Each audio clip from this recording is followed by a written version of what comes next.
This is The MINX Show. Reloaded.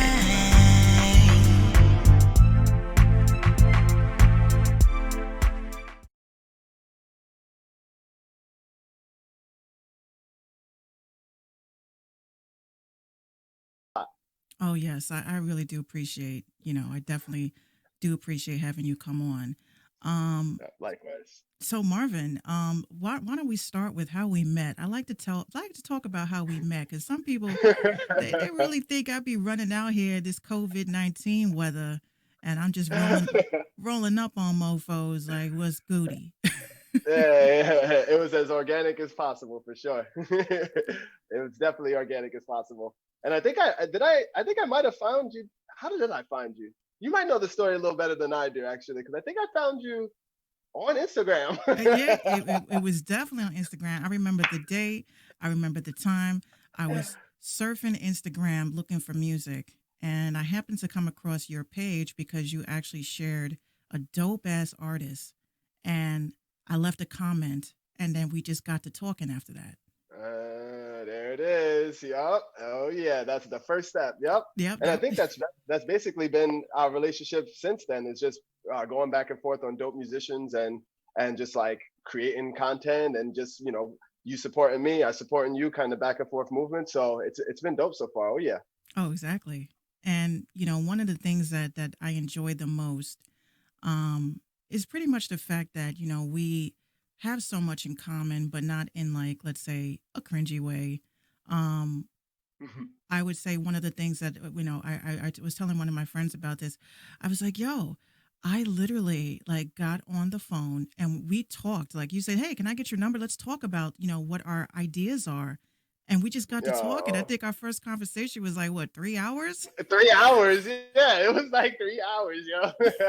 Just going back and forth. But that's what happens when two creative giants come together and are just like, yo, what's good with you? What's good with you? All right, I feel you. Yeah. We literally talked about everything under the sun when it came to music and kind of just building relationships and business and what we thought works in the industry and not. So yeah, it was definitely a helpful conversation for sure. So let's start. I mean, I think your page, which I was so drawn to, was the overall like support that you have for the underground and the fact that you have an amazing eye and ear for what's out here. Like, how did you get started with the FAMCO, and what does the FAMCO mean to you?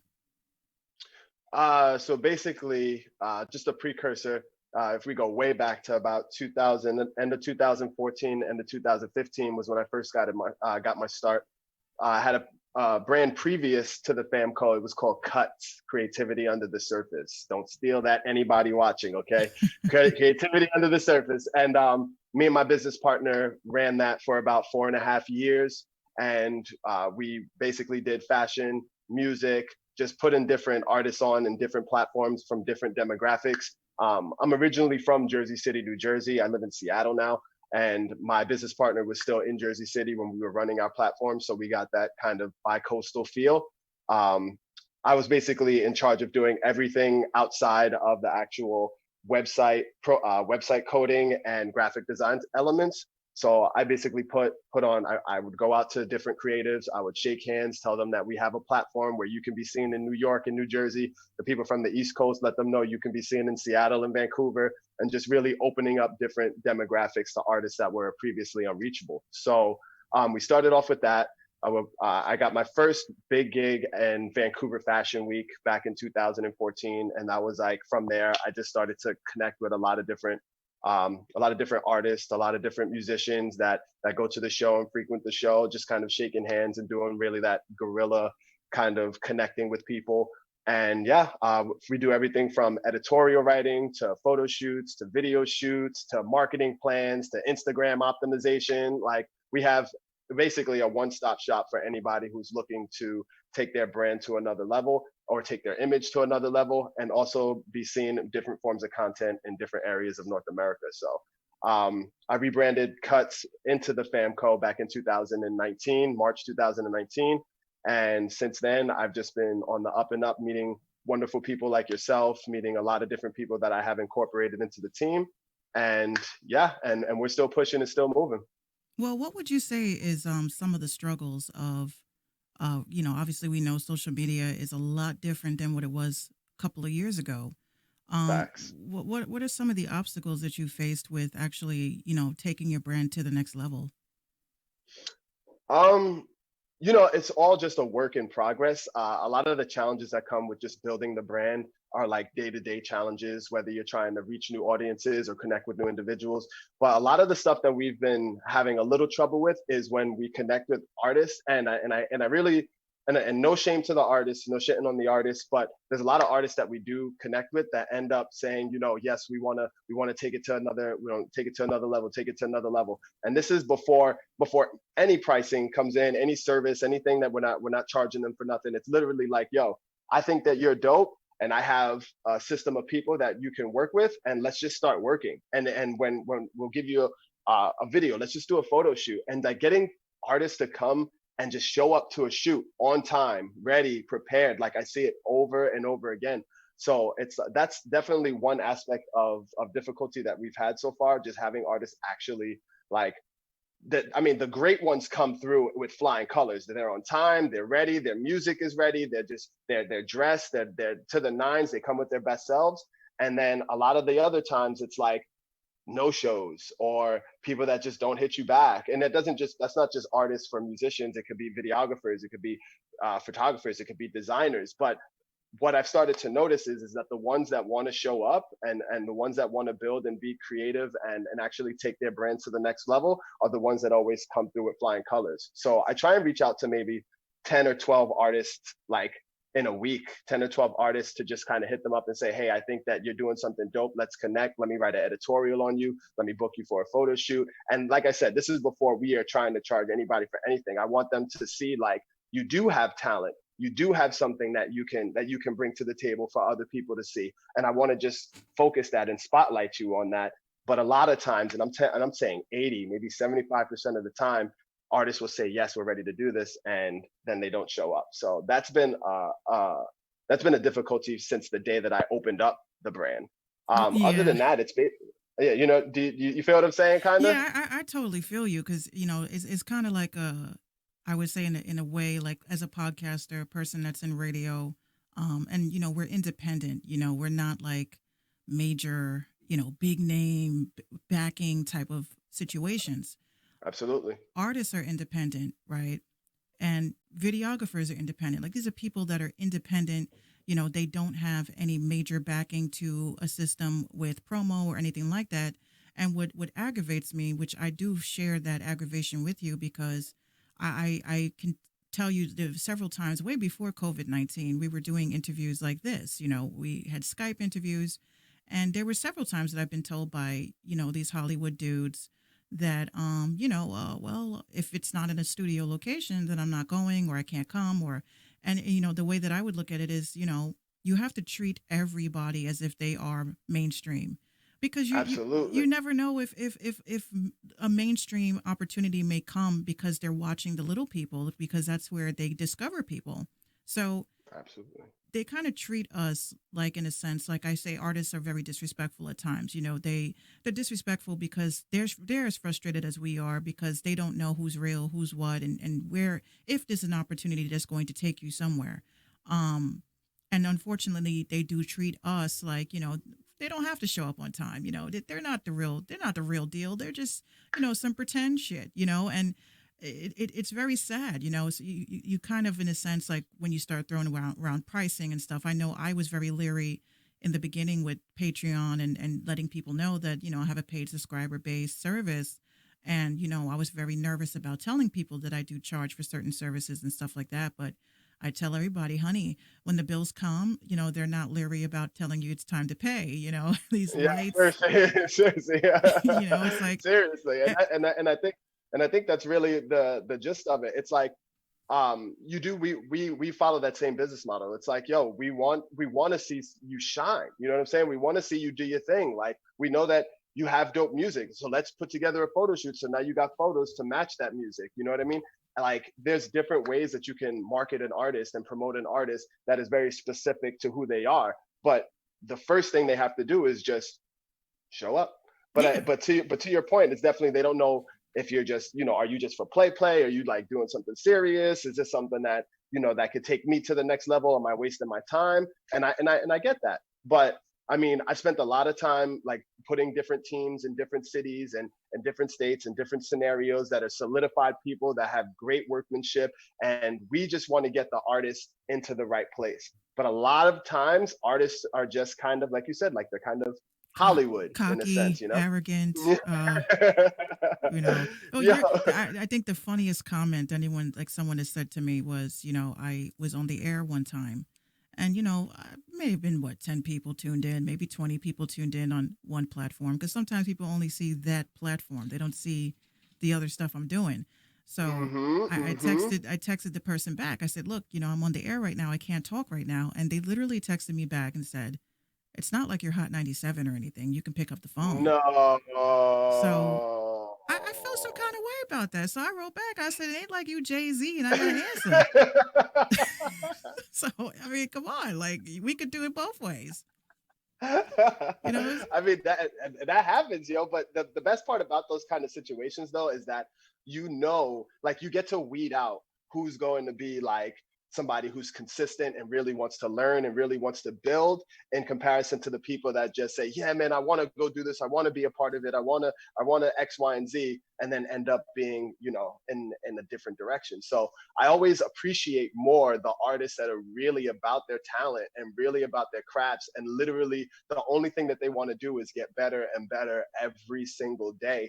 You get to see them in a different light in comparison to the ones that just fall off the wagon. So definitely. Yeah, definitely. Because at the end of the day, we're doing like my cousin. He has a very special adage I like to use, and I write it on my window and all places that I can see.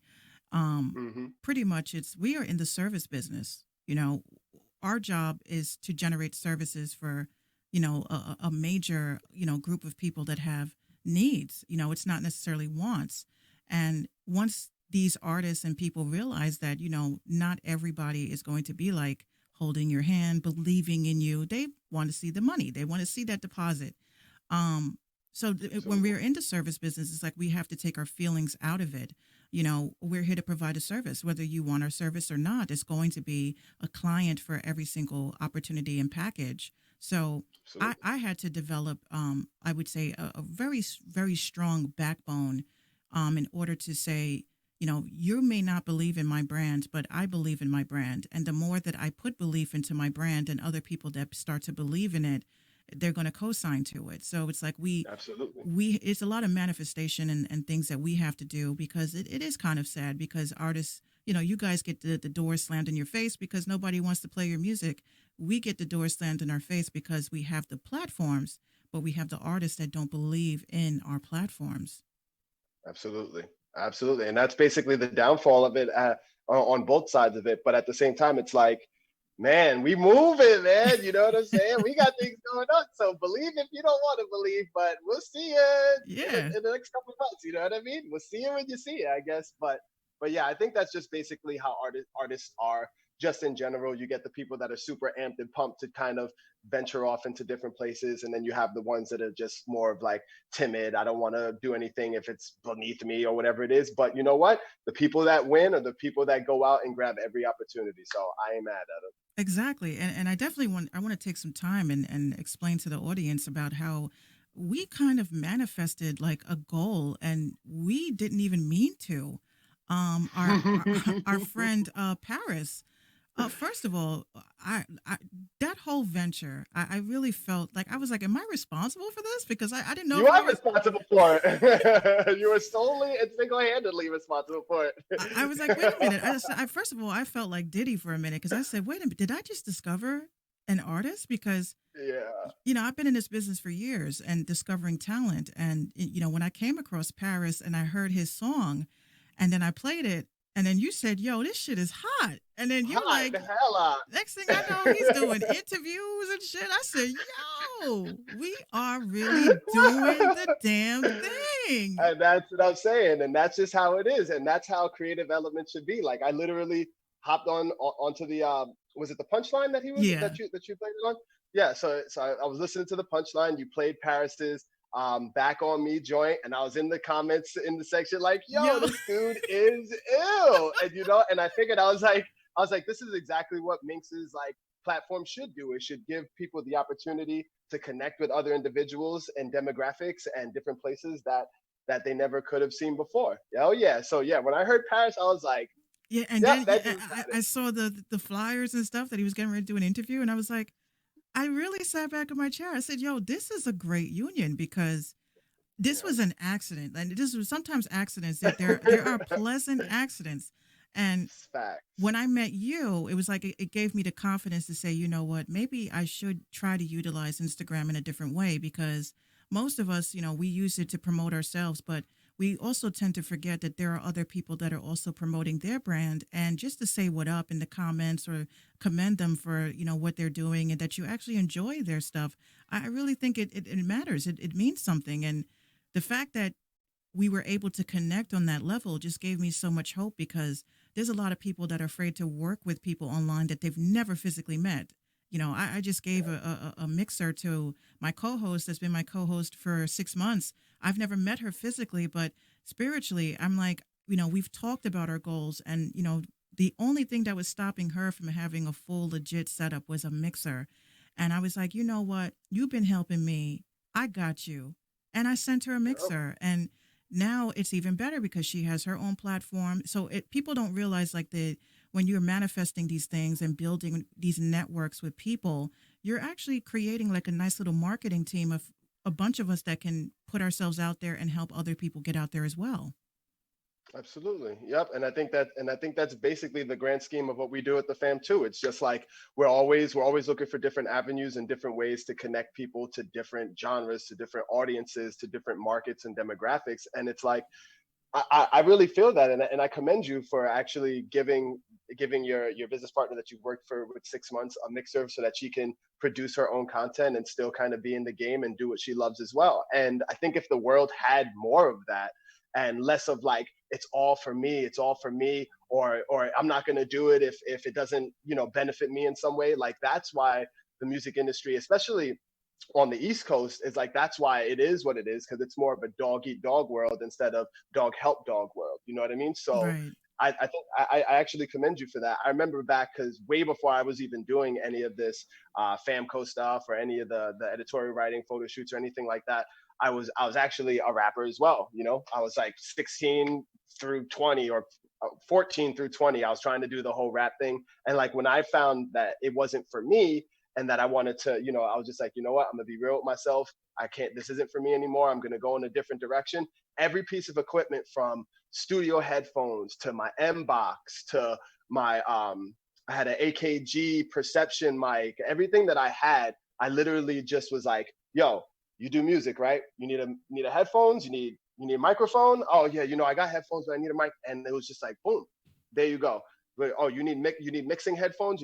Yo, boom, there it goes. And just different colleagues, different associates that I was with. I was like, listen, I have no use for this stuff, and like I know that you could use it to further what you've got going on. So here it is, Mbox. Here it is, Pro Tools, software. Here it is, everything. And that's just the way that the game should be. But unfortunately, we haven't come to that point yet. I don't think. Yeah, and because it kind of reminds me how back in the day, a lot of the stuff that we had was hand me downs. I don't like to say hand me downs. Pretty much, my dad would get upgrades, and then the old stuff he would give it to us to learn on.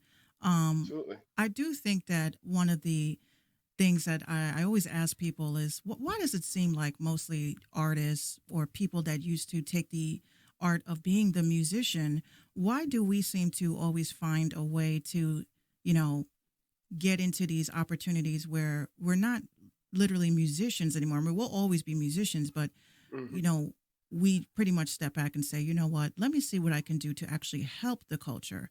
Why do you think people call us like, which I've been called a couple of times, we're failed artists.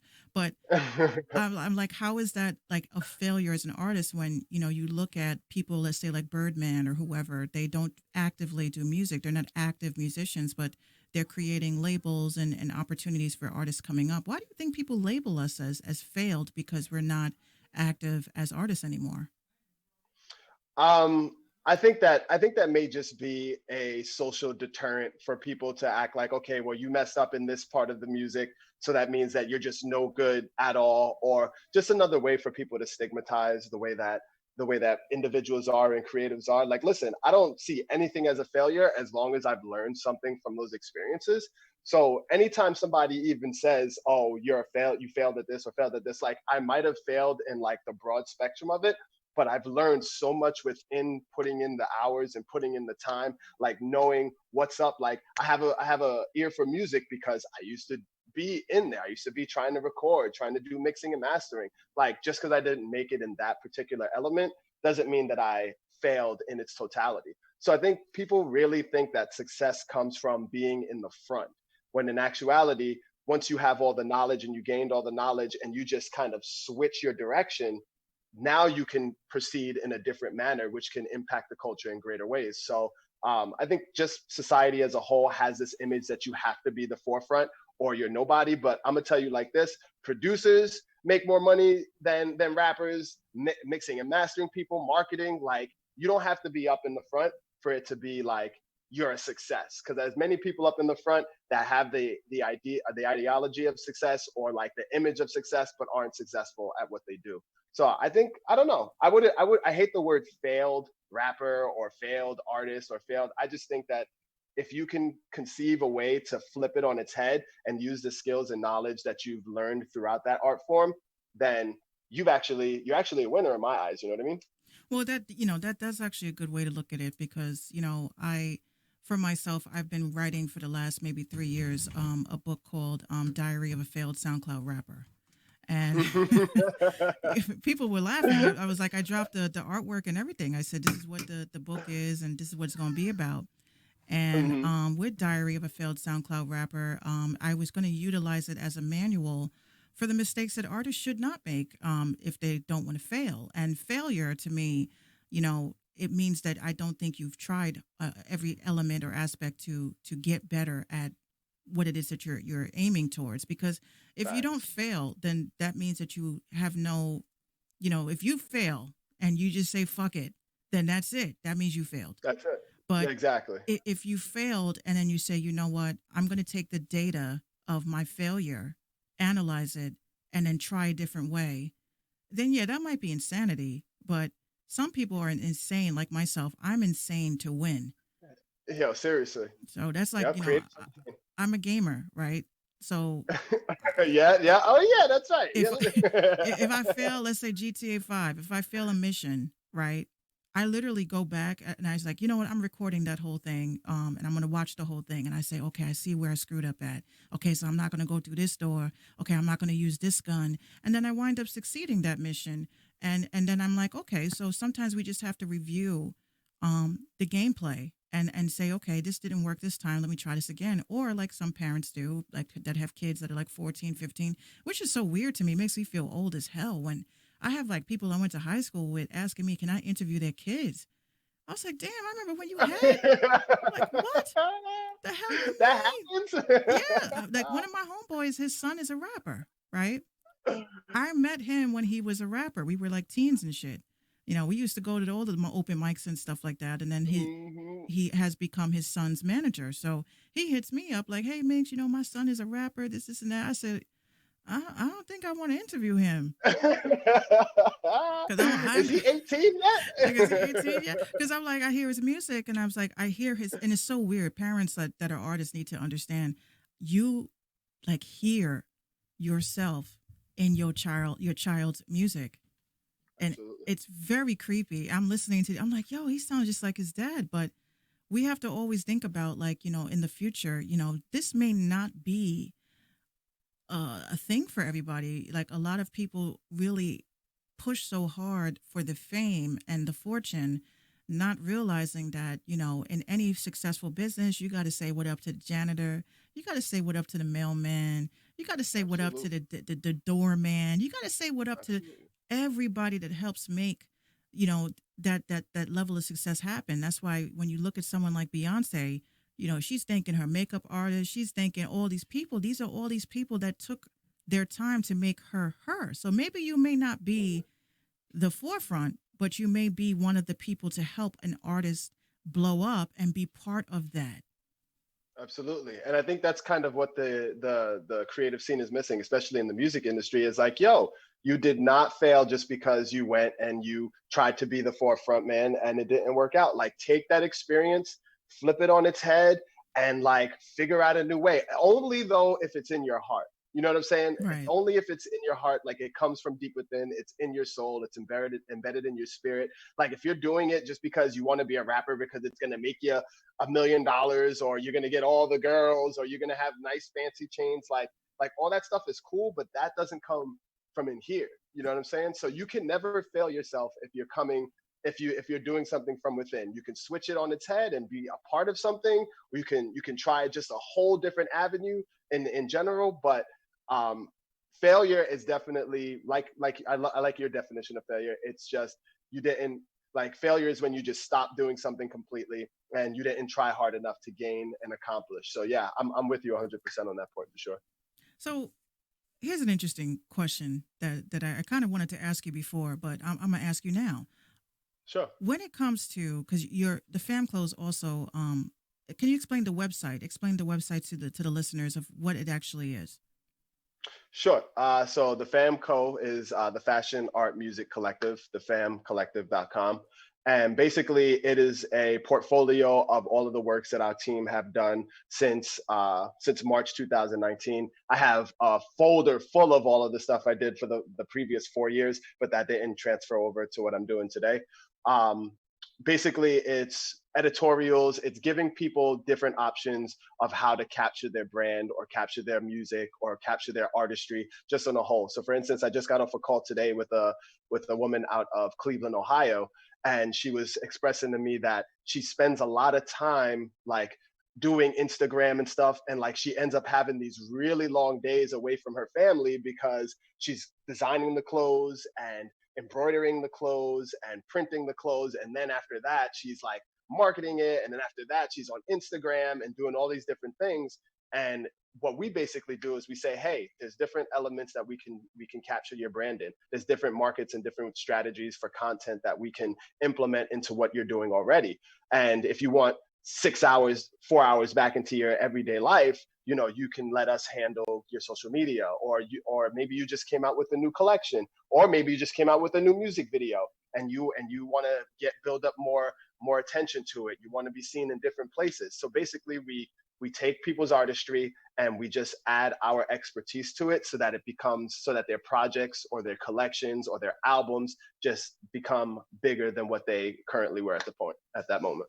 So you basically you take people's ideas and sprinkle some crack on it, and then it just Yeah, goes yeah. Yeah, just crazy. a little bit, a little Just a little something. bit of But crack yeah, on it. Well, we do event photography and stuff too. We New York Fashion Week, Vancouver Fashion Week, like local events. So it's multifaceted for sure.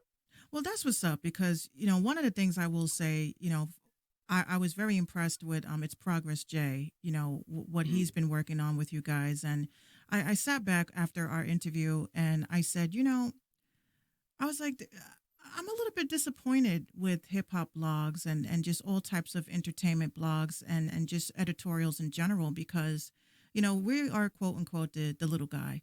And, there's been people that, which were very impressed. I think my first couple of giveaways I did was articles on artists. And, people had said to me, Minx, whoever wrote that shit was lit. That made me feel like a superstar. I was like, I wrote that. They're like, you wrote that? Because this is what pisses me off, right? We'll say a blogger like myself. I tell artists, they're like, oh, I want to do a song review. Okay. I'm like, yeah, give me $30. I'll do a song review. Now, they get a little frustrated. They're like, well, $30, all you're doing is listening to one song. And I said, okay, well, all right. So here's where I differ. Now, we'll look at another hip hop blog. And I'm going to put him on blast because F him. Benjamin Einfield, right? He had a hip hop blog, and I really felt like it was dope in the beginning because he really did focus on the artist and the culture that came with what this artist was from and their background. And then ultimately, like all these blogs, like XXL and all these other places that are charging people $150 to maybe $300 for an article. they're literally just taking an embedded Spotify song and saying this just recently dropped. I thought it was dope, and that's it. And I'm like, That's it. you're crying over $30, where not only am I embedding your music, I'm also talking about your other future projects. I'm including a picture. I'm promoting it on my platforms. I'm also adding it to a playlist. What do you think these artists want when it comes to being exposed in a blog or an article? Like, what do you think is missing, and why do you think they expect more when they're getting less with the bigger guys? I think that it's the same reason why people that don't have the money to buy Louis Vuitton. It's the same thing. I think that it's like people that don't have the money to buy a Ferrari or a Benz, they want to spend every last dollar that they have on a Benz. And that reason is because they believe that if they mess with the bigger companies, that the exposure will be so much greater and so much better than if they mess with the people who are actually going to do the hard work and actually do their due diligence by every dollar that they invest into themselves and into the companies that are trying to represent them. So um, I like what you said about the fact that when I go on Complex and I'm looking at an underground hip hop artist, or I'm going on Double XL and I'm just kind of scrolling through and seeing all these underground hip hop artists, it literally is, this person is from Virginia.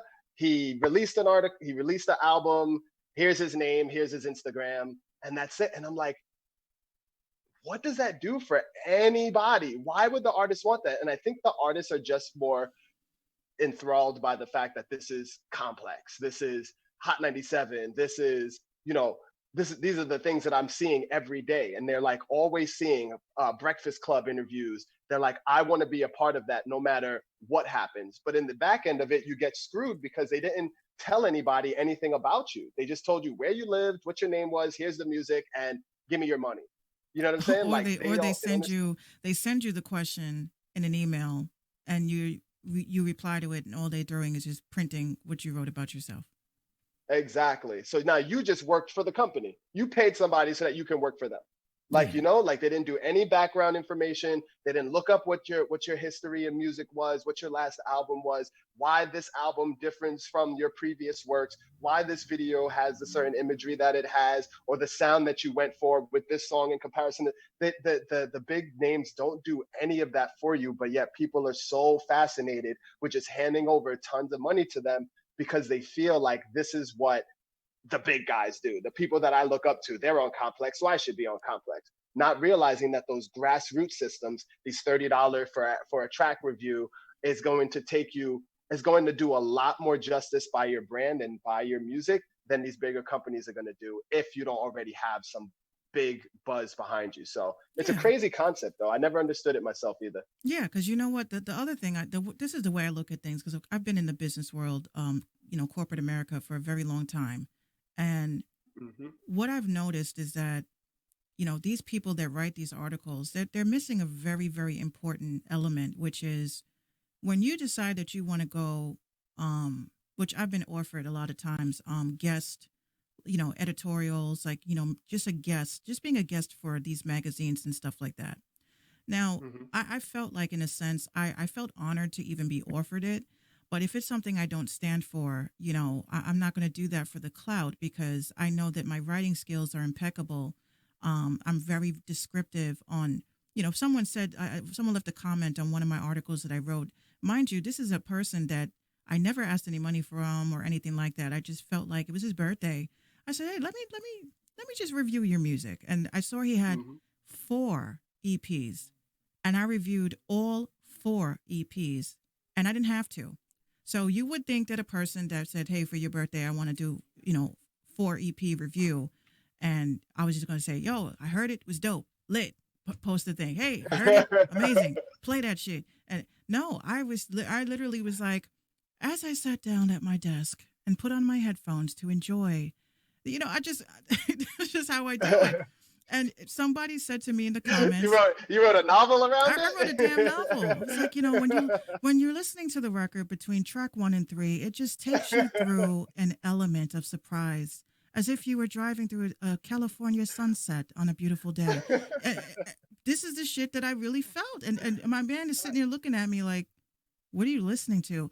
I listen to every single song, and not just 30 seconds, every song, because I feel like if an Absolutely. artist that puts together an EP, the ones that really care about their projects, you know that they set this up a certain way for a reason.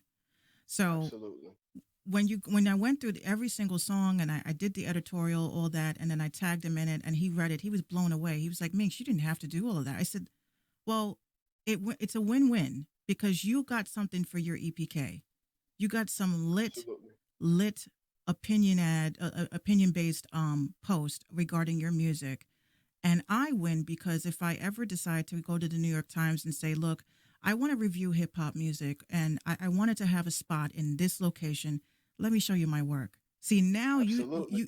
I just put myself in the door because you'll win because you got a dope ass article, and I win because someone from New York Times will say, Minx Couture is a dope writer, and yes, we want to have her. Why don't they take Absolutely. that precedent and just say to themselves, let me just be serious about this shit? It's because I think it could be just a miseducation of the game just in general. Maybe they don't have the knowledge behind them to know like what quality is over somebody who's just trying to take your money. I think that I think that there's a lot of knowledge that's missing in the game, and it comes from the people that they actually look up to not dropping the gems for them to learn in the back end of it. Like everybody loves Meek Mill. Why doesn't Meek Mill have the road like this is how I did it? A B C D E. I didn't mess with this. I didn't do this. I didn't waste time this. Like a lot of artists don't even know that like if you invest in your own equipment instead of spending money at a studio, like you're gonna see a return on that so fast. But yet Mm-hmm. people want to have the image like they're all in the I'm in the stew, paying $60 an hour to be in the studio. They're there for 5 hours. That's $300. You could have literally just purchased the interface, and you Right. could have been learning how to do this on your own. So I think it's just kind of a miseducation and a mismanagement of resources that a lot of artists have, and they spend so much time doing the creative part that they don't even understand that on the back end of that there's a whole industry part that goes with it too. Like yes, you want to be creative as an artist. Yes, you want to like get everything that you want to into a project or into a song. But once that song is created, you have to go on an efficient wave on how to get it out there. You have to make visuals that are appealing to your brand. You can't just make a project and send it out and think that everybody's just going to go crazy off of it. No, there's a whole structure that goes behind that. And I think that a lot of artists are just miseducated about how that process actually goes. That's why they pay these big people all this money to do nothing for them. That's why, because they think that this is the way in. Well, I definitely agree too. That's why I'm gonna take a little shot at my homie, podcast Mo, and I love you, I love you to death. No, he had tweeted something the other day. I think I don't know if he was intentionally trying to get under people's skins, but I know I know how he is.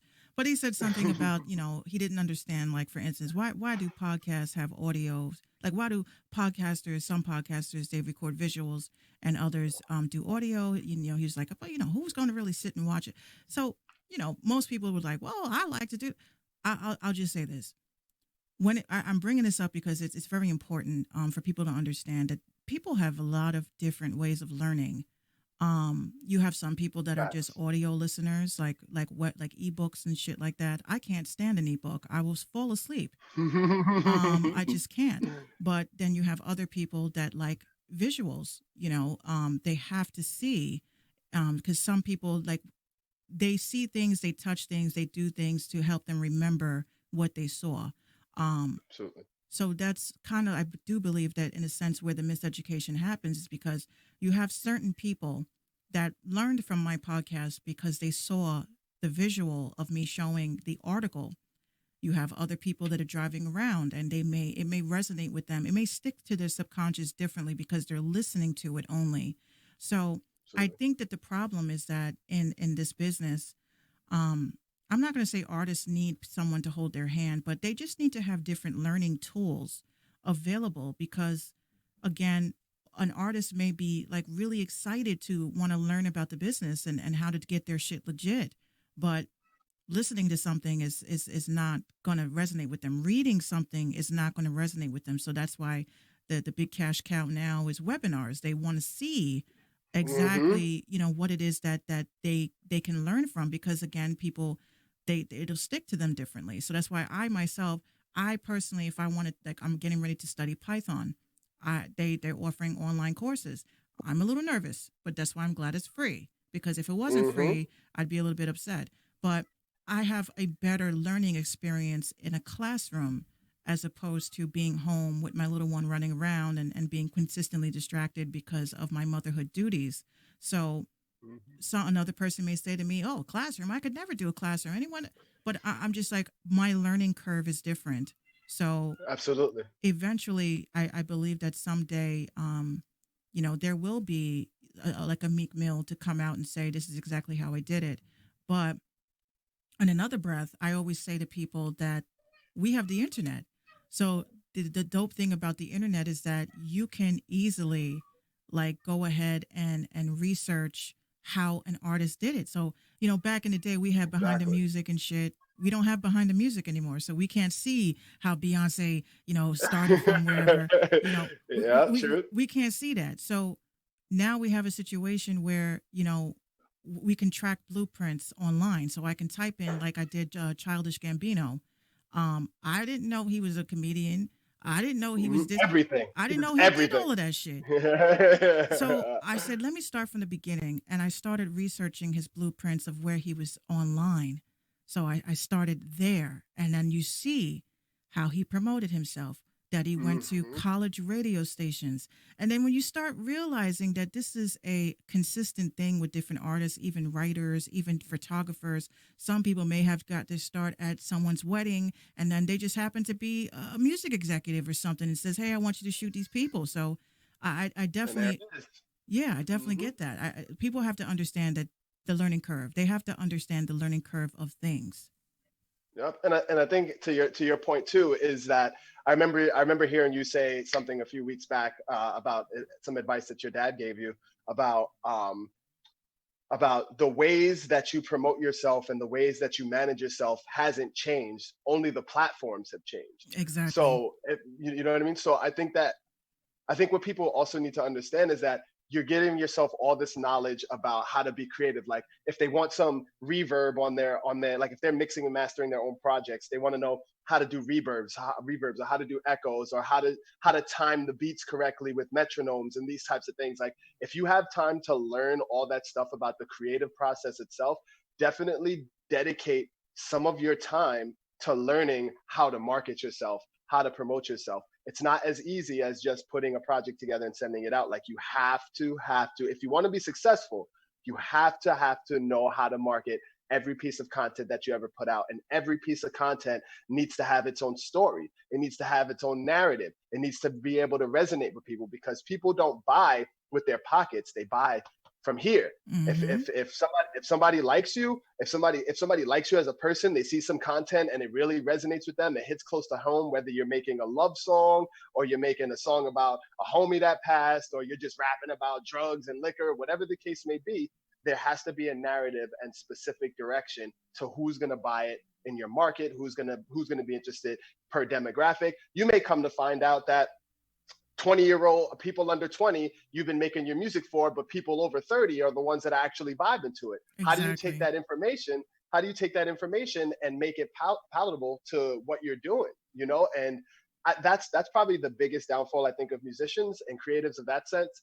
Are they're so good, they can be so good at writing the rhymes and being on beat and knowing how to make things funny and being witty and punchlines and metaphors and the different flow structures, but then they just can't put it out because they didn't do the research on their own. Yeah. So that's a big step in the game that I think's missing for sure. Or they can hire somebody that understands these things. And Facts. and I always say, one of the problems I believe is that, which is why I'm still actively developing this, but people just don't want to spend their money with the wrong people. And I which think is which that's, is yeah, that's That's like fair. one of the toughest things. You'll get a DM, somebody will ask you, hey, I have a Spotify promo for $30 or whatever. But that artist, if that artist was knowledgeable, they would know that's not promotion. They would know that that's not marketing, because I love to tease these guys that come into my DMs. They offer me Spotify promo, and I was like, okay, great. So what do you need from me? And they're like, oh, I need the Cash App. Yeah, I have Cash App and PayPal. I was like, what? You don't need my social media. You don't need my accounts. You don't need to review how my following is. You don't need to see my Just last. swindlers. Yeah, I'm like, you don't need to see my last 30 days of analytics. You don't need. How are you going to promote something if you don't know my audience? And then I get blocked. But these are questions that you should be asking. These are questions you should be asking, and it Those are the right aggravates me. questions. Yeah, how are you going to Mhm. promote something?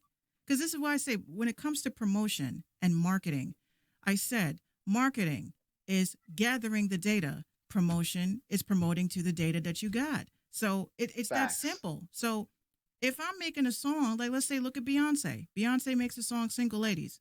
As a married woman, okay, she puts that song out.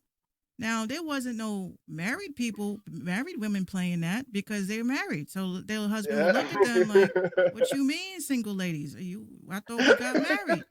So Beyonce is Facts. smart. Beyonce is marketing to an audience of single women between the ages of 18 to 24. The demographics of usually, let's say, Miami, New York, California, and then of course, the I would say the ethnicity is mostly Hispanic and Black. And black. Yep. I don't Yep. even I don't And even that's need to look at her analytics to see that. You could just tell based on her engagement.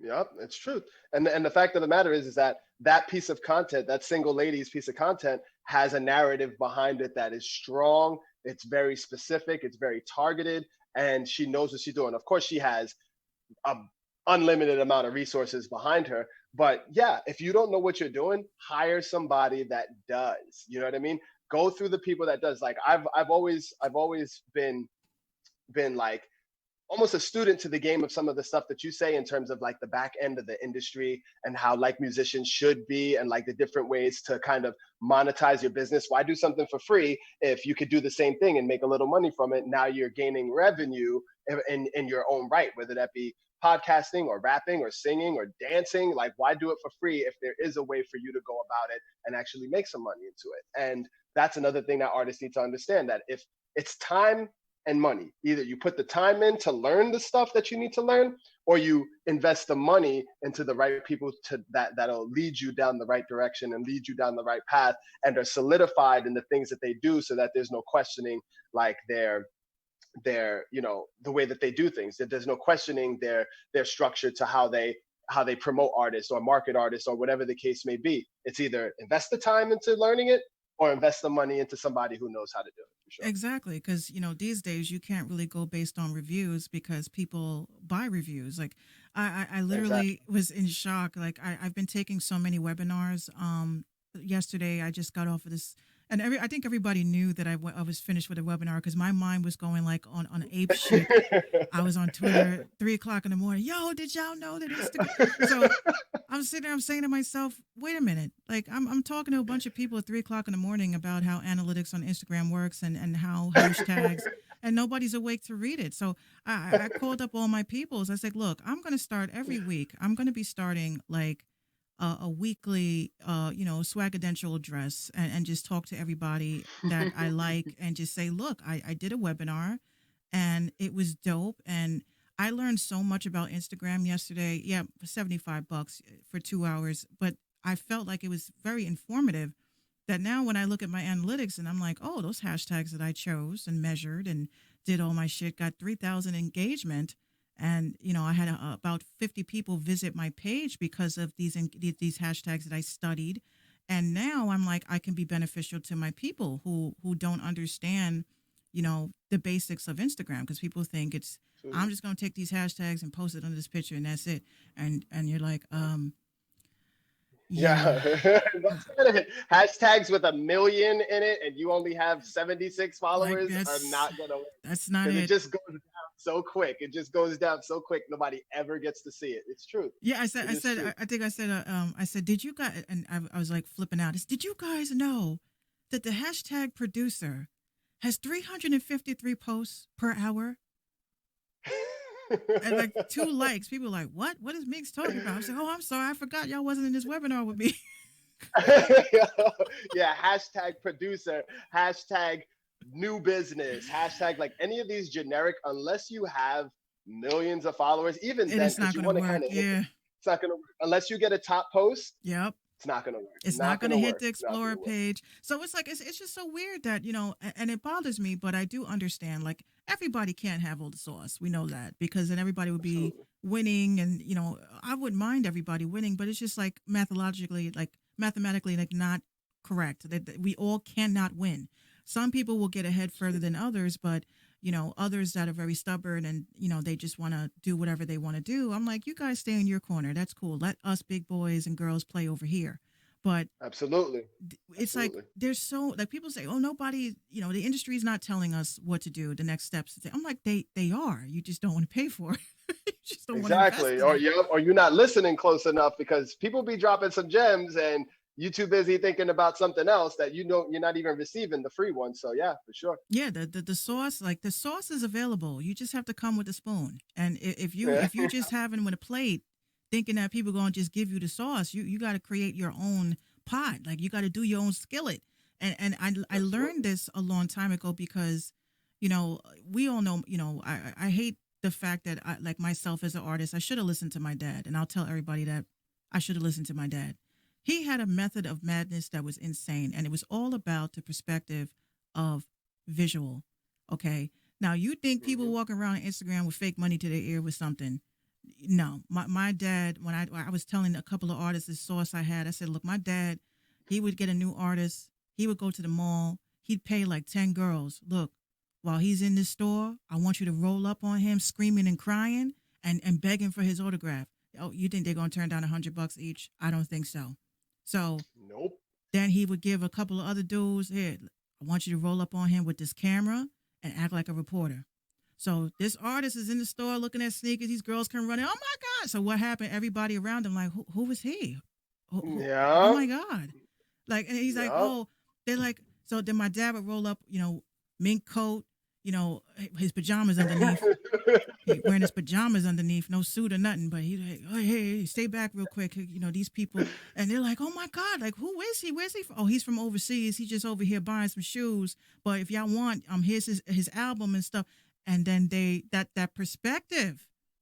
Yep. See, you can't do Yep. that today. People are little trash can. What city you from? Hold on, you can't even do that. Little trash can. Can't do that today. So everybody's fact checking this shit. But back then, that's how we got ahead back then. It was all about the perspective of things. The label gave you a budget. Part of your Hmm. marketing was about what was in person, which was going to the mall, setting up the table, having the CDs out on the table, having taking pictures Absolutely. with people. See, that's what's different now. And now that it's been totally eliminated. You're only allowed to promote yourself online, even as a Online. celebrity.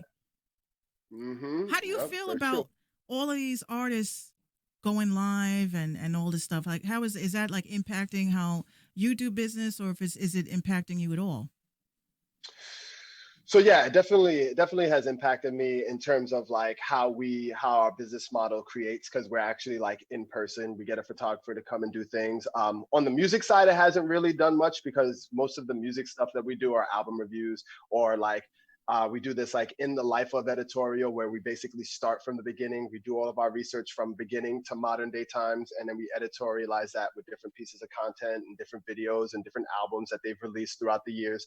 Um, Typically I've done a lot of stuff with musicians that have been in the game for a really long time, so the process can be a little tedious, but at the end result of that, it's like you have something that's very special to an artist. People going live and doing things because of the whole COVID thing, I think is essential for the most part because it's like how else are you going to build the brand, how else are you going to be able to like connect with the people. However, I think that people should be taking more time and like rethinking their ideas and see if things are working. Like, okay, is what I'm doing working right now? Or should I take it to the next level? Or should I just do something different completely? Right now, people should be sitting back and just taking it all in and understanding what their direction is, writing out their mission statements, writing out their business plans, having a strict, very tunnel vision of what they want to incorporate into their next steps of their business or their artistry. I love the fact that everybody's coming together. We just had an interview with creative out of Seattle who was talking about like people didn't even think in their heads that this was a tool that they can utilize. And even when this is over, I feel like people are going to continue to utilize that and base their strategy more around 50% internet, 50% in real life, rather than the 80% in real life, 20% internet. Like people just post stuff on Instagram just for content, period. Like whether it's their video, whether it's photos of them, they just do it and they don't know the direction of it. Now, because they have no choice but to sit down and like learn how these things work, it's a great time for them to build their business model in a different light and be able to touch people in the same way as they would if we were in regular days, regular times before COVID. So coming out of this, I think that people are going to be way more in tune of how to connect with people intimately doing social media, rather than just posting stuff because they need to stay up to date on what the times is. So, what do you think after COVID? Like, what are some of your plans for your company? And hopefully, if we get let out of our rooms, God, please, we learned our lesson. Uh, what what are some of your goals moving forward? Hopefully, after this COVID stuff is over.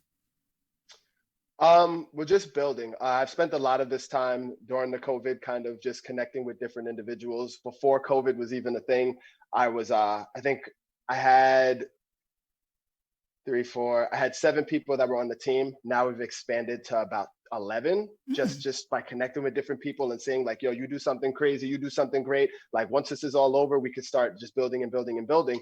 Um, Getting back to the normal for me would be just having the photographers like getting all the brand work. A lot of the stuff that we do in Vancouver and Seattle is more so based around the fashion world. So designer would come to us, he'd say, hey, I have this new collection, I need 2 models, I need a location, I need a mood board, just to get a feel of which direction I want to go in, and literally piecing together what their marketing strategy will be for the new collection that they have. Unfortunately, as of now, we can't do that because models don't want to go out. In Vancouver, you get fined $1,000 if you're in a group bigger than 2 people on the street. Like this is a literal thing in Vancouver, BC. So there's not that intimate person to person connection.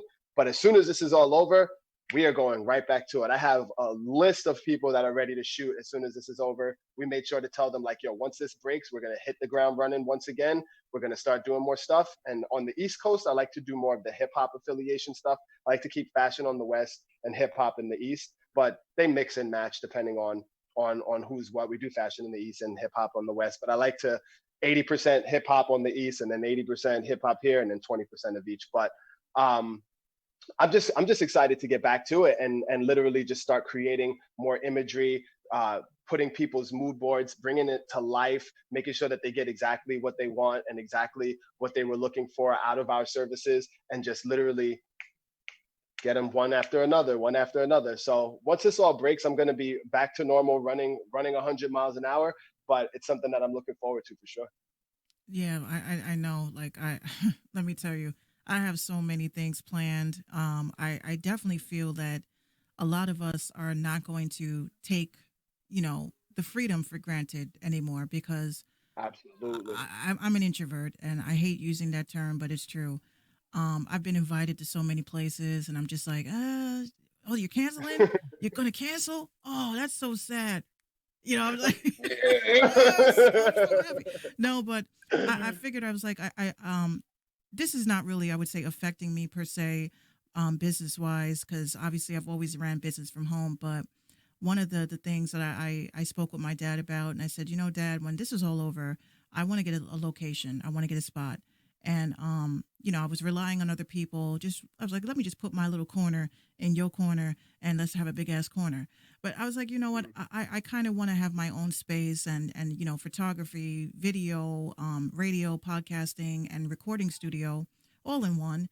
Sounds like a Sims house, but it's not. Um, but that's like one of my goals, so that I can have like my home away from home, but also open it up to the public and get to know people. And I really feel like most of us will take this time and say, there may not be another time. We're a lot of us are aging. I see a lot of celebrities are aging during this process. I've grown a couple of grays. The gray, yeah, Yeah, yeah. I'm just I've like, seen it. I really, it's like, I got to start taking life by the horns and stop living in fear and worrying about competition and just try to, break bread with as many people as I can. And Absolutely. I personally, I'm grateful. I was just talking about you today to my cousin too. It's like, oh my God, so he went on Instagram, right? And yeah, because he came to me and he said, which I felt so happy to say it. He was like, I have an artist and I want you to help me put together her marketing campaign when her EP drops, and I need to know if you know any blogs. And I was like, I know a guy. Like I could finally say, I Yeah, know a guy that can help us out. yeah. So I was like, yeah, if her budget is right, let's get it together. So I myself, Absolutely. I feel excited because our union. Um, I first of all, I was blown away when I looked at your website. I was like, oh my gosh, he's so humble. Like you're that makes my website look like shit.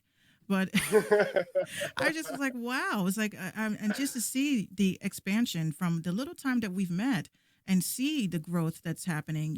I love to see companies that are growing right before my eyes. And I Absolutely. believe we both are growing. You saw me go through a rebrand recently. So, um, Absolutely. I personally, I'm excited, and I think that your story is going to help a lot of artists not only understand how difficult it is for us content creators, because that's what we are still, um, Hmm. but also for them to understand that our hearts are in this. Some people are doing this for money.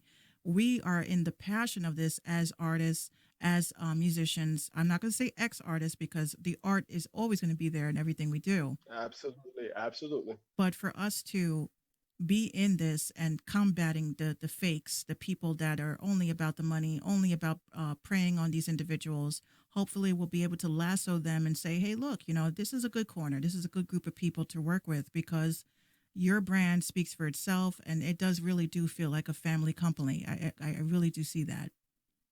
Yeah. And I mean, that's just the biggest thing about it. It's like all these different things when people are trying to worry about the monetary value every second of the day, or they're just trying to make a quick buck. It's like those people are just flash in the pan. They're not real. They're just here for a season, gone next season. Like this is about longevity. If you want people to be interested in what you're doing, you have to be interested in what they're doing on the level that doesn't have any type of monetary value attached to it. Like you have to be with it. Like I can shoot I could shoot you something real quick, or do you want me to really prepare you for what's going on? Like I could have a model just throw your shirt on. I could have an artist just send over a track and I can put something janky together. Like no, this is about growth and longevity and really showing people that there are people like you and I in this world, in this industry, in our communities that care about the artistry itself and not just looking to make a quick buck.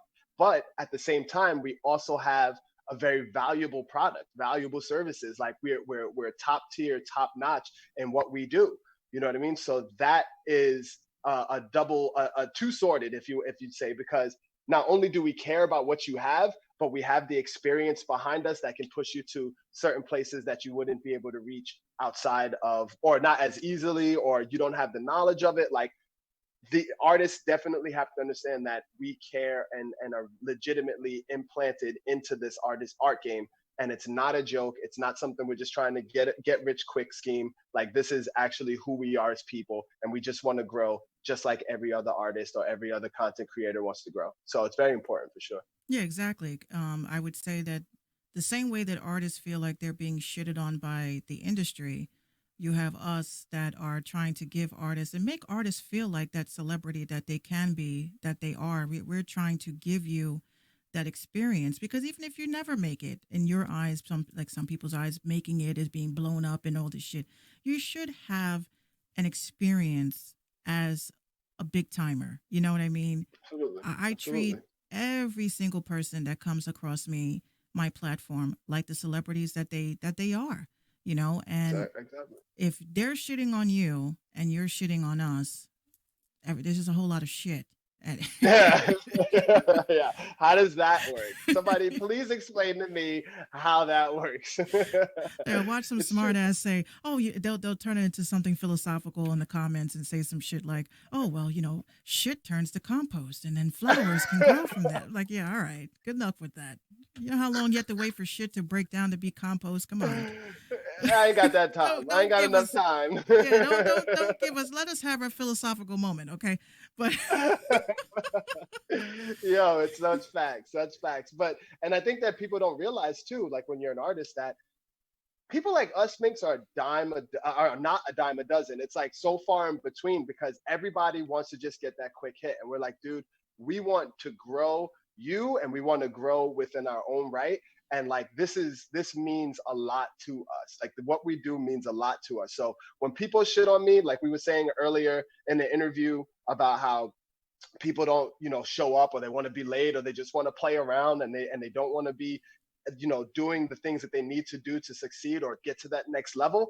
It's like, bye. I appreciate the people that actually care about what they're doing, and everybody can grow. I can write reviews for you, and in the back end, I get something because now I have content of my own, just like you did with your homie, right? I can do. You can write exactly. four reviews. There's this mutual gain here. It's not just about the money. I don't gain anything if I can't help somebody grow in the best of my ability. And that's really what true artistry and true professionalism comes down to, is that I can't get anywhere if I don't really put everything I have into this. So people got to understand, stop shitting on people that are trying to help you out. Stop shitting on people that you think aren't on your level, because you know what? When you see them doing this, they're going to Mm-hmm. remember that your ass didn't show up. So, I'm gonna and that's take the just how it goes. DM and I'm gonna frame it. Be like, hey, wait a minute.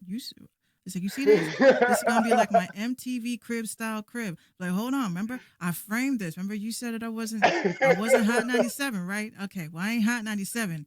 I'm Mixed Radio. Bye.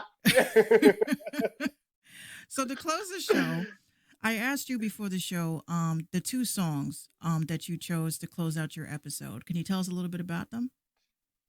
The two songs, say it again. The two songs that we chose to close out your episode. Did you pick two songs? Did I tell you about that? I did. I'm not sure if you told me about it or not, but two songs, just like mainstream songs. No. Well, every episode when we close the show, I like to put two songs in the end for people to vibe to come down from the high from the Okay. interview. So it could be anyone. It could be mainstream. It could be unsigned. What are two songs that you would like to be played following this interview? Okay. So I'll do one of each. I'll do one of each. So for the underground track, I would say you can do Tribe Side by Seven Tribes. I've been bumping that thing like forever. I like at least once a week. I love that song to death. So it's Tribe Side. It's TRIIIBE, and then side is SIIIDE. But it's by Seven Tribes. Okay. And whew, mainstream song that we can go out to. I would say,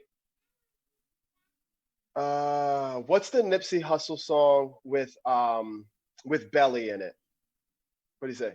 Turn Oh. 7 to a 14, 14 to a whole thing. Oh, I gotta Google it. Damn, it's at the tip of my tongue. Yeah, what is it? It's on oh my God, I listen to this song all the time too.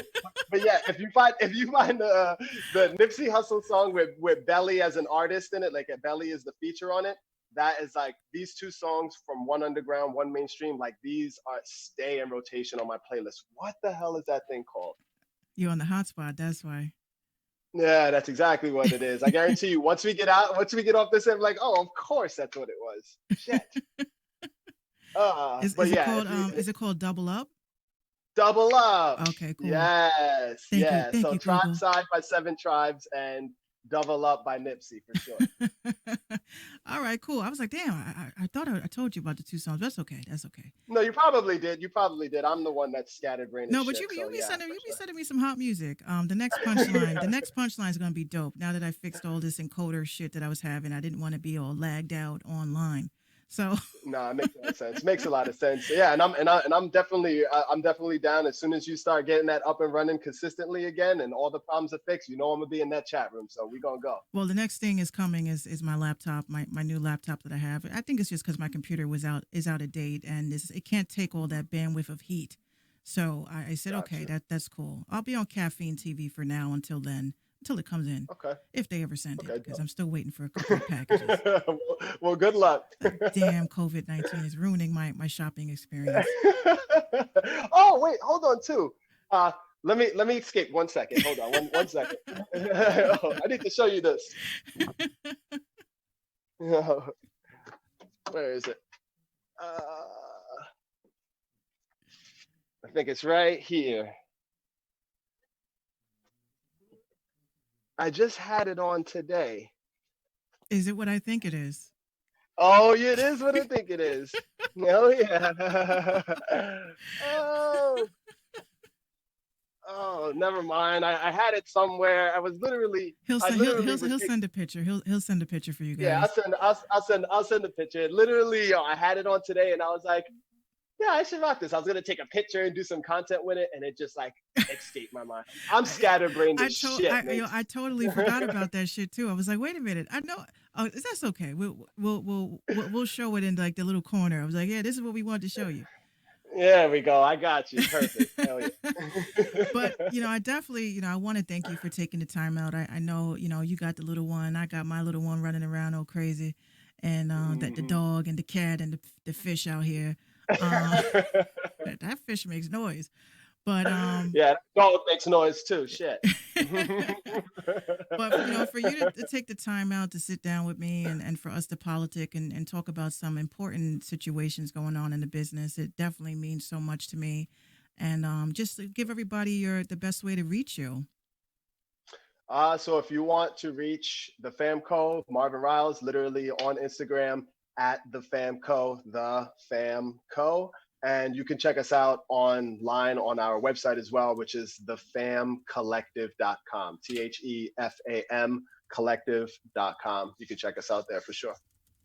Yeah, so if you guys look at the bottom of the screen, I'm going to be posting that right now at the FAMCO. That's on Instagram and www.thefamcollective.com. Make sure you guys tune into everything that he's doing. He's just doing such an amazing job helping the underground for the culture.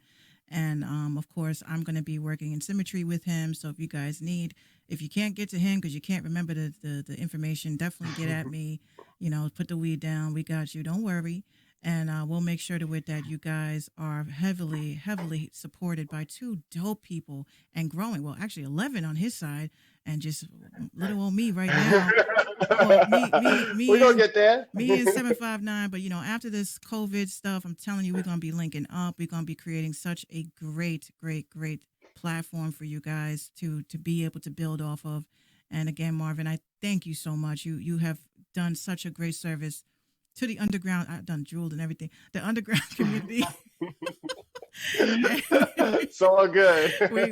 we definitely appreciate your I'm very thankful for your service of everything that you do for us and the community. And we pray that, this whole thing goes over so we can be able to go to some yacht parties and industry parties and we can hold up some dollars in our ears and saying, what? Like, we're going to be doing that.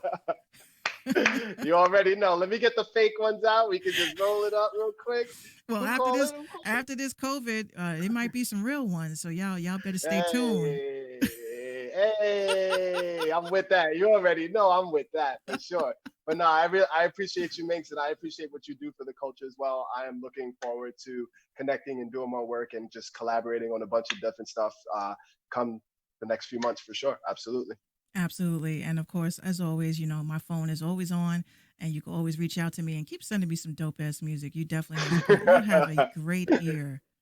So hey, I got you. So following this interview, guys, you guys are going to be Are you going to be listening to the two songs that Marvin selected? And we thank you so much for tuning into the MINX Show podcast, Reloaded. And we will see you in the internet streets. You know it. See